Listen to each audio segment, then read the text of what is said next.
Hello students, आज के इस वीडियो लेक्चर में हम partnership firm and limited liabilities partnership firm type of business and cooperative society cover up करेंगे।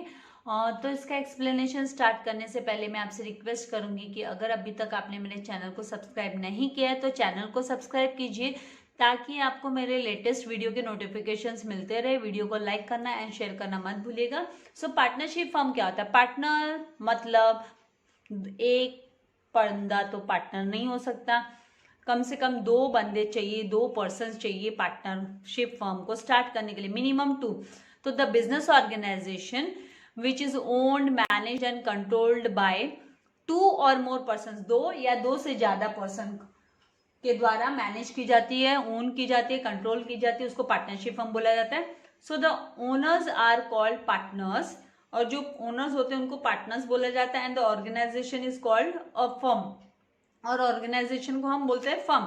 Now registration होता है जो पार्टनरशिप फर्म का, वो कंपलसरी है महाराष्ट्र में। महाराष्ट्र में it is very very compulsory ही है महाराष्ट्र में। बाकी इंडिया के किसी भी स्टेट में ये कंपलसरी नहीं है, इट्स ऑप्शनल। लेकिन in Maharashtra, the state in which we stay, जो स्टेट में हम रह रहे हैं वहां महाराष्ट्र स्टेट में ये पार्टनरशिप फर्म के लिए रजिस्ट्रेशन करवाना कंपलसरी है, उसकी नोंदनी, उसका नामांकन करवाना जरूरी है। Now this form of organisation is governed by Indian partnership act 1932। Indian partnership act 1932 के तहत इसके जो रूल्स एंड रेगुलेशंस होते हैं वो फॉलो करने होते हैं, उसी के अकॉर्डिंगली ये पार्टनरशिप फर्म रन होती है। नाउ इसके फीचर्स क्या है वो हम स्टडी करेंगे, इसकी कैरेक्टरिस्टिक्स, इसका नेचर क्या है। तो this business is started by an agreement, एक अग्रीमेंट के साथ में, मतलब और यहाँ पे है ना वर्बल और ओरल, और यहाँ पे वर्बली और रिटर्न अग्रीमेंट तैयार किया जाता है between two or more persons, दो और दो से ज्यादा पर्सन्स के बीच में, जो पार्टनरशिप फर्म रन करना चाहते हैं उनके बीच में अग्रीमेंट तैयार होता है। तो जो नंबर ऑफ पार्टनर्स होते हैं वो मिनिमम 2 एंड मैक्सिमम 50 होते हैं for general business. General business के लिए मैक्सिमम 50 होते हैं। नाउ थर्ड, लायबिलिटीज के बारे में बात करें तो द लायबिलिटीज ऑफ पार्टनर्स, जो जवाबदारी है, मतलब यहाँ पे जिम्मेदारी है जो इनको, अगर मान लीजिए फर्म बंद कर रहे हैं, अगर फर्म को बंद कर रहे हैं तो उस समय पर जितने भी इनके क्रेडिटर्स, और हमने ये सब शब्द है ना पढ़े हैं अकाउंट्स में, तो जितने भी क्रेडिटर्स हैं उन, जब इंसॉल्वेंसी, पार्टनर इंसॉल्वेंट हो जाता है तो फिर अदर पार्टनर्स है उनको है ना बेयर करना पड़ता है, जो भी लायबिलिटीज है वो उन्हें है ना पेमेंट करनी पड़ती है। तो यहाँ पे the liabilities of partners is unlimited and it is joint and several, ये जॉइंट भी होती है और सेवरल इंडिपेंडेंटली भी इनकी लायबिलिटीज होती है। Now fourth, capital is contributed bye partners. Capital कौन कॉन्ट्रीब्यूट करता है, कौन है ना, मतलब बिजनेस में पैसा कौन लगाता है, पैसा कहाँ से आता है बिजनेस के लिए, तो है ना ये पैसा पार्टनर्स लाते हैं। भाई उनका बिजनेस है, उनको रन करना है तो इन्वेस्टमेंट भी तो वही करेंगे। Then fifth one, partnership firm does not enjoy separate legal status. इनको कोई सेपरेट लीगल स्टेटस नहीं मिलता है, पार्टनरशिप फर्म को सेपरेट लीगल स्टेटस नहीं मिलता है by law, separate legal status नहीं होता है इनका। In partnership firm partners can not transfer their shares, वो अपने शेयर्स, जो पार्टनर्स है वो अपना शेयर है ना without permission of other partners, उनके जो अदर पार्टनर्स है, को पार्टनर्स है, जो साथ में उनके पार्टनर्स है, उनकी कंसर्न के बिना, उनकी परमिशन के बिना वो है ना अपना शेयर दूसरे को ट्रांसफर नहीं कर सकते हैं। Then seven, all partners are joint owners, सारे के सारे पार्टनर्स जॉइंटली ओनर होते हैं, सबके सभी ओनर होते हैं ना, क्योंकि वो लोग पार्टनरशिप बिजनेस रन कर रहे हैं। As well joint managers of the business, और साथ ही वो है ना बिजनेस को मैनेज करना, कंट्रोल करना, तो वो भी वो जॉइंटली ही करते हैं, क्योंकि पार्टनरशिप का मतलब ही जॉइंट वेंचर हो गया एक तरीके से। Now no separation of ownership, अभी यहाँ पे ownership and management in partnership firm है ना वो अलग अलग नहीं है, क्योंकि जो पार्टनर्स है वो ही मैनेजर्स है। दो पार्टनर, तीन पार्टनर मिलकर जो बिजनेस कर रहे हैं तो वो ही तो ओनर हो गए बिजनेस के, और वो ही मैनेजर्स हो गए बिजनेस के। तो यहाँ पे अलग अलग उनकी आइडेंटिटी नहीं होती है, सेपरेशन नहीं होता है। Now ninth one, partner share profit and losses in the agreed ratio, वो अग्रीड रेशियो में उनके बीच में है ना सहमति होती है, उनके बीच में डिसीजन होता है, वो अग्री करते हैं, और वो जो अग्रीमेंट तैयार करते हैं उसको पार्टनरशिप डीड बोला जाता है। तो उस पार्टनरशिप डीड में उनका है ना रेशियो भी मेंशन होता है, प्रॉफिट एंड लॉस वाला रेशियो, तो is mention in the partnership deed. Partnership deed में मतलब ये रिकॉर्ड्स होते हैं वहाँ जहाँ पे ये लोग अपने साइन सारे के सारे पार्टनर उस डॉक्यूमेंट पे साइन करते हैं। उनमें पार्टनरशिप का रेशियो लिखा होता है, भाई किसको कितना हिस्सा मिलेगा प्रॉफिट का, लॉस का, और कौन कितना कैपिटल वगैरह लाएगा, किसकी कैपिटल पे कितना इंटरेस्ट, ये सारी की सारी चीजें इसमें मेंशन रहती है पार्टनरशिप डीड में।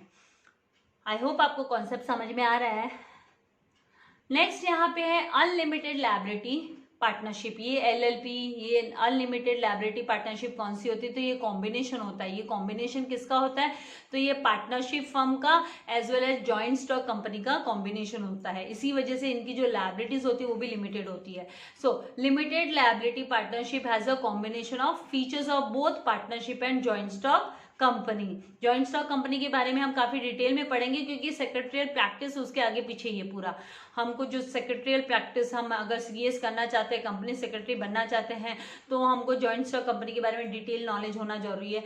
सो as the name suggest partners have limited liability, which means इसका मतलब क्या होता है कि that personal assets of the partners, जो पार्टनर्स के पर्सनल एसेट्स है, are not attach for paying, उन पे अटैक नहीं होगा, वो है ना यूज में नहीं लाए जाएंगे अगर है ना of the bed depths of the depths of the LLP. जब लिमिटेड लायबिलिटी पार्टनरशिप फर्म है तो अगर उस केस में अगर कोई बंदा है ना इंसॉल्वेंट हो जाता है और यहाँ पे बिजनेस में इंसॉल्वेंसी का केस आ जाता है, तो उनकी जो पर्सनल प्रॉपर्टी है उन पे चार्ज नहीं लिया जाएगा। तो ये इसीलिए यहाँ पे लिमिटेड लायबिलिटीज हो गई पार्टनरशिप की। nowadays it has become popular form of business। अब ये पॉपुलर, ये मॉडर्न बिजनेस है। पहले नहीं था एलएलपी, पहले नहीं था, पहले है ना पार्टनरशिप फर्म ही था, और पार्टनरशिप फर्म में है ना पार्टनर्स की जो लायबिलिटीज है वो अनलिमिटेड रहती थी। लेकिन अब ये मॉडर्न फॉर्म ऑफ बिजनेस है जो बहुत ही पॉपुलर है अभी। And all the limited liability partnerships are governed by, इसको कौन गवर्न करता है? तो it is governed by limited liability partnership act 2008। देखिए 2008 अभी रिसेंट टाइम ही है ये, राइट। तो 2008 के लॉ के हिसाब से, एक्ट के तहत ये जो एलएलपी है वो रन होती है, और ये मॉडर्न बिजनेस हो गया, मॉडर्न टाइप का फॉर्म ऑफ बिजनेस हो गया। नाउ इसके फीचर्स क्या है? तो एक वन बाय वन इसके फीचर्स स्टडी करते हो। तो फीचर्स, सबसे पहला features, the limited liability partnership is a separate legal entity. इसकी जो सेपरेट लीगल एंटिटी होती है दैट इज बॉडी कॉर्पोरेट, अलग से, मतलब इसका जो पार्टनर्स अलग और पार्टनरशिप फर्म अलग। The LLP and the partners are distinct, वो दोनों अलग अलग होते हैं फ्रॉम ईच अदर, अलग अलग आइडेंटिटी होती है। जैसे कि है ना हमने पार्टनरशिप फर्म में जस्ट यहाँ पे कहा कि उनकी कोई लीगल स्टेटस नहीं होता, सेपरेट लीगल स्टेटस नहीं होता, does not enjoy separate legal status. लेकिन यहाँ पे और जैसे no separation of ownership and management partnership firm में नहीं होता है, लेकिन एलएलपी में इनकी सेपरेट डिस्टिंक्ट आइडेंटिटी होती है। नंबर ऑफ पार्टनर्स यहाँ पे कितने होते हैं? मिनिमम 2 होते हैं एंड मैक्सिमम अनलिमिटेड पार्टनर्स हो सकते हैं। नाउ और पार्टनरशिप में क्या था? मैक्सिमम 50 था, जनरल बिजनेस के लिए मैक्सिमम 50 और मिनिमम 2। और एलएलपी में क्या है? मिनिमम 2, पार्टनर बोले तो 2 तो होने हैं ना, and maximum unlimited. Now no requirements of minimum capital contribution, यहाँ पे है ना मिनिमम कैपिटल कंट्रीब्यूशन की रिक्वायरमेंट भी नहीं है। ये it is a simple form of, ये simple form and easy to operate business है। और यहाँ पे जो लायबिलिटीज होती है ईच पार्टनर की वो लिमिटेड है टू हिज शेयर, मतलब उसने कितना as return in the agreement में कितना उनका शेयर लिखा गया है उसी के हिसाब से इनकी लायबिलिटीज होती है। It has a low cost of formation, इसका जो कॉस्ट ऑफ फॉर्मेशन, इसको जो फॉर्म इसका जो बिगनिंग फॉर्मेट का इसका जो फॉर्मेशन करते हैं तो जो खर्चा लगता है, एक्सपेंसेस लगता है, वो भी कम है comparative to joint stock company.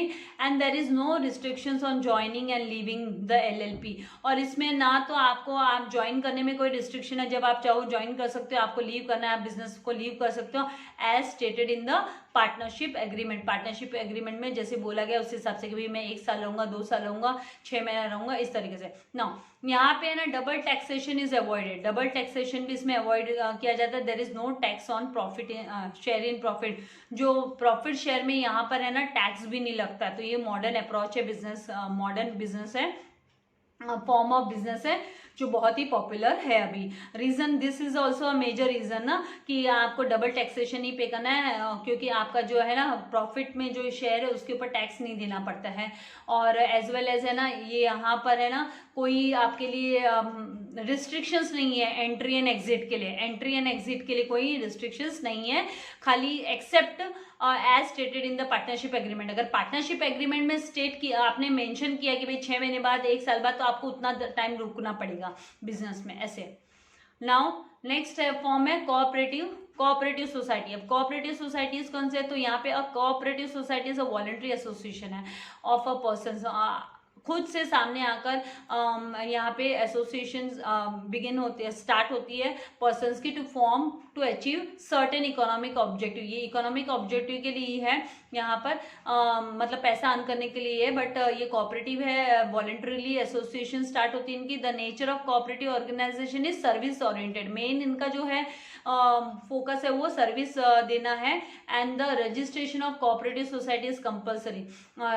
इसका भी रजिस्ट्रेशन महाराष्ट्र में कंपल्सरी है कोऑपरेटिव सोसाइटीज का, under the Maharashtra state cooperative societies act 1960 के तहत इसका भी रजिस्ट्रेशन क्या है, वो क्या है, कंपल्सरी है। नाउ यहाँ पर फीचर्स क्या होते हैं, तो registration is compulsory under the Maharashtra Cooperative Societies Act 1960. Then the membership of cooperative society is open to all, सबके लिए ओपन है। And the number of members कितने होने चाहिए, मिनिमम 10 होने चाहिए, एंड मैक्सिमम नो लिमिट, कोई लिमिट नहीं है। Then the liability of a member in a cooperative society is limited, उनकी जो लायबिलिटीज है वो भी लिमिटेड होती है। एंड ये क्या है ना, ये अलग है, it is a different form of organisation, अलग हो गई, as it is not maximisation of profit. इनका खाली एम मैक्सिमम प्रॉफिट अर्न करना नहीं है, but to provide services to its members, अपने मेंबर्स को सर्विस प्रोवाइड करना है। Now the organisation enjoys independent legal status. अभी ऑर्गेनाइजेशन का अपना खुद का लीगल स्टेटस होता है, डिफरेंट फ्रॉम इट्स मेंबर्स, इसके मेंबर से अलग इसका लीगल आइडेंटिटी होती है ऑर्गेनाइजेशन की। Now the management of cooperative organisation is democratic in nature. Democratic है नेचर में, free republic in nature, democratic in nature. There is equality in voting right. Voting right का भी इक्वल राइट है, voting right सबको है ना, right है, जो भी मेंबर है कोऑपरेटिव ऑर्गेनाइजेशन को उनको सबको है ना वोटिंग राइट है। And they follow the principle of 1 member 1 vote, एक मेंबर एक वोट देगा, ये प्रिंसिपल फॉलो किया जाता है। ऐसा नहीं है कि एक बंदा 2 वोटिंग करेगा, वो नहीं है। Now there is control and supervision by, इसको कौन कंट्रोल करता है, कौन सुपरवाइज करता है, तो द स्टेट गवर्नमेंट, जो स्टेट गवर्नमेंट है वो सुपरवाइज करती है on the working of cooperative organisations. Cooperative organisations के वर्किंग पे स्टेट गवर्नमेंट है उसकी नजर होती है, उसका कंट्रोल होता है।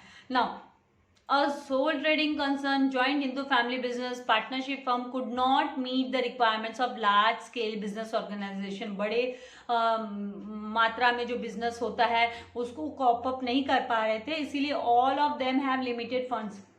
इसका कारण क्या था, उनके पास जो फाइनेंस था, फंड था, वो भी लिमिटेड था। नो स्टेबिलिटी, बिजनेस में कोई स्टेबिलिटी नहीं, unlimited liabilities and lack of managerial ability. क्योंकि जॉइंट स्टॉक इसमें सोल ट्रेडिंग में अकेला बंदा हैंडल करता है, जॉइंट इन द फैमिली में करता धरता वही सब कुछ करता है। देन पार्टनरशिप फर्म में पार्टनर्स तो लिमिटेड, इनकी मैनेजरियल एबिलिटी भी लिमिटेड होने की वजह से है ना joint stock company was establish. इसी वजह से है ना जॉइंट स्टॉक कंपनी एस्टेब्लिश हुई। तो जो नेक्स्ट हमारा जो टर्म है, जो फॉर्म ऑफ ऑर्गेनाइजेशन है, वो जॉइंट स्टॉक कंपनी हम स्टडी करने वाले हैं। आज के वीडियो में हम इतना ही कवर अप करेंगे। नेक्स्ट वीडियो में मैं आपको जॉइंट स्टॉक कंपनी का मीनिंग, इसके जो फीचर्स है और ये सब ये टॉपिक हम कवर अप करेंगे। तो वीडियो को लाइक करना एंड शेयर करना मत भूलिएगा। और बाकी के जो सब्जेक्ट के वीडियोस मैंने अपलोड किए हैं उनको भी आप देखिए, आपको हेल्प हो सकती है स्टडीज़ में। Thank you very much. God bless you all dear students.